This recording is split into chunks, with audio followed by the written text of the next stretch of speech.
अग्निवीर योजना सेना के खिलाफ राहुल गांधी ने बीजेपी पर साधा है निशाना।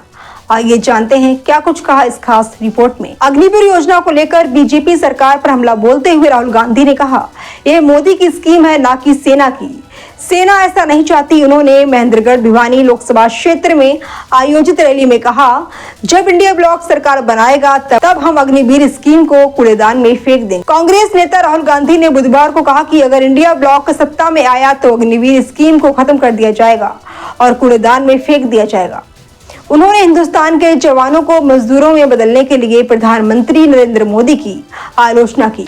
लोकसभा चुनाव के लिए हरियाणा में अपनी पहली चुनावी सभा को संबोधित करते हुए राहुल गांधी ने किसानों के मुद्दे पर भी पीएम मोदी पर निशाना साधा। अग्निवीर योजना को लेकर बीजेपी सरकार पर हमला बोलते हुए उन्होंने कहा कि यह मोदी की स्कीम है, ना कि सेना की। सेना ऐसा नहीं चाहती। उन्होंने महेंद्रगढ़ भिवानी लोकसभा क्षेत्र में आयोजित रैली में कहा कि जब इंडिया ब्लॉक सरकार बनाएगा तब हम अग्निवीर स्कीम को कूड़ेदान में फेंक देंगे। युवाओं के डीएनए में देशभक्ति है।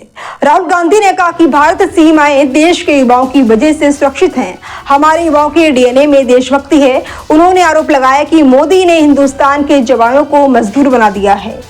राहुल गांधी ने बीजेपी सरकार पर हमला बोलते हुए कहा कि वे कहते हैं कि शहीद दो तरह के, एक सामान्य जवान और अधिकारी जिन्हें पेंशन, शहीद का दर्जा और सारी सुविधाएं मिलेगी, और दूसरा गरीब परिवार का एक व्यक्ति जिसे अग्निवीर का नाम दिया गया है। अग्निवीरों को ना शहीद का दर्जा मिलेगा, ना पेंशन, ना ही कैंटीन की कोई सुविधा।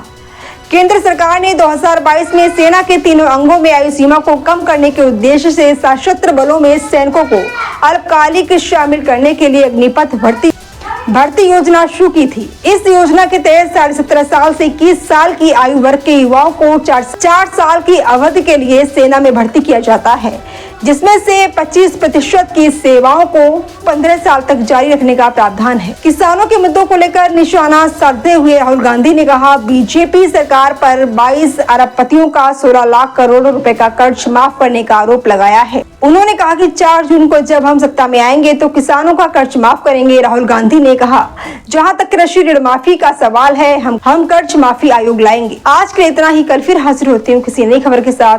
तब तक के लिए नमस्कार।